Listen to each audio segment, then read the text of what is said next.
হনুমানজি কে ছিলেন?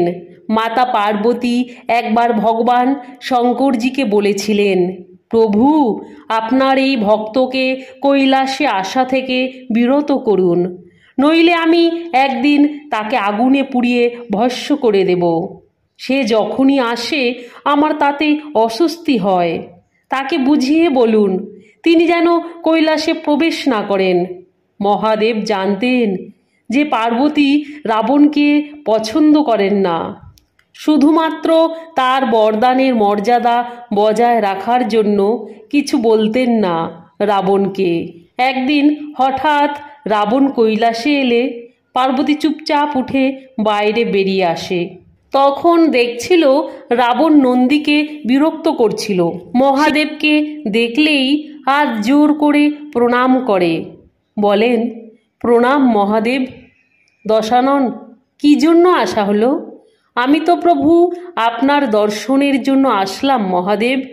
তখন থেকে মহাদেব বোঝানো শুরু করেছে, দেখো রাবণ, তোমার এখানে আসা পার্বতীর পছন্দ নয়, এই জন্য এখানে এসো না। রাবণ বলছে, প্রভু আপনি বলছেন? আপনি তো বলেছেন যে কোনো পুজো পাঠ যখন মন আসতে চাইবে তখনই আসবে, বরদান দিয়েছেন। প্রভু আপনি বরদান ফিরিয়ে নিচ্ছেন এখন? না না রাবণ, তোমার কার্যকলাপ পার্বতীর চিন্তা হয়। আর কোন দিন দশানন তোমায় অভিশাপ দিয়ে দেয়, আমি সহ্য করতে পারবো না। তাই এটাই ভালো তুমি কৈলাসে এসো না, তাহলে তো প্রভু আপনার বরদান মিথ্যে হয়ে যাবে।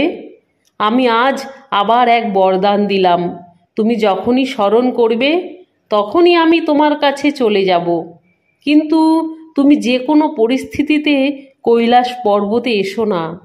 পার্বতী তোমার প্রতি রুষ্ট খুব।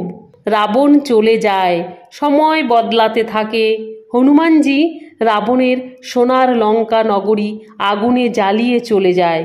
রাবণ কিছু করতে পারে না। রাবণ চিন্তা করে পায় না হনুমানের এত শক্তি আসে কোথা থেকে। চিন্তায় তার আর মন স্থির রয় না। মন্দিরে গিয়ে প্রভু শিবের আরাধনায় মগ্ন। প্রার্থনায় প্রসন্ন হয়ে প্রভু শিব প্রকট হয়ে যায়। রাবণ চরণে পড়ে যায়, বলে, দশানন তুমি কেমন আছো? মহাদেবকে বলেন, আপনি প্রভু অন্তর্যামী, আপনি তো সবই জানেন।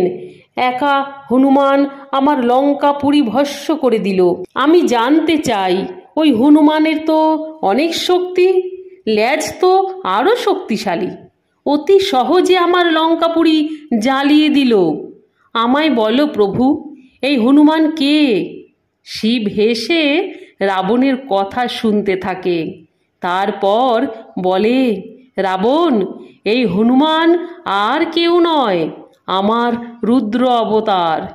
বিষ্ণু যখন নিশ্চিত করে পৃথিবীতে অবতার হবে আর মাতা লক্ষ্মীও পৃথিবীতে অবতার হবে, তখন আমারও ইচ্ছা হলো আমিও এই লীলার সাক্ষী হই। যখন এই কথা আমি পার্বতীকে বলি তখন পার্বতীজি রেগে ওঠে। তখন আমার চিন্তা হতে লাগলো, কি করে পার্বতীজিকে এই লীলায় সাক্ষী করব। তখন সব দেবতারা মিলে আমায় এই মার্গ বলে, আপনি বান্দর অর্থাৎ হনুমানজি হয়ে যান। শক্তি স্বরূপা পার্বতী দেবী আপনার লেজের সাথে শক্তি হয়ে থাকবে, আপনার সাথে থাকবে। তখন আপনারা দুজনেই সাথে সাথে থাকতে পারবেন।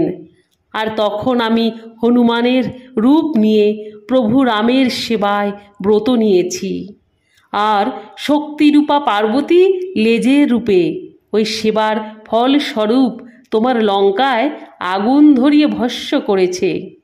তাই শোনো রাবণ, প্রভু শ্রীরামের হাতে তোমার উদ্ধার হবে। আমার পরামর্শ, তুমি যুদ্ধের জন্য সবার শেষে প্রস্তুত হবে, তাহলে তোমার সমস্ত রাক্ষস পরিবার ভগবান শ্রীরামের হাতে মোক্ষ প্রাপ্ত হবে আর তোমাদের সকলের উদ্ধার হয়ে যাবে। রাবণের সকল জ্ঞান জানা হলো আর সেইভাবে যুদ্ধের জন্য তৈরি করেছে, আর পুরো রাবণকুল প্রভু রামের সাথে যুদ্ধে প্রস্তুত করেছিল। আর সব শেষে রাবণ মোক্ষপ্রাপ্ত হয়ে প্রভু শ্রীরামের কাছে পৌঁছে যায়। ধন্যবাদ। পৌরাণিক কাহিনীটি ভালো লাগলে অবশ্যই কমেন্ট বক্সে জয় শ্রীরাম লিখতে ভুলবেন না।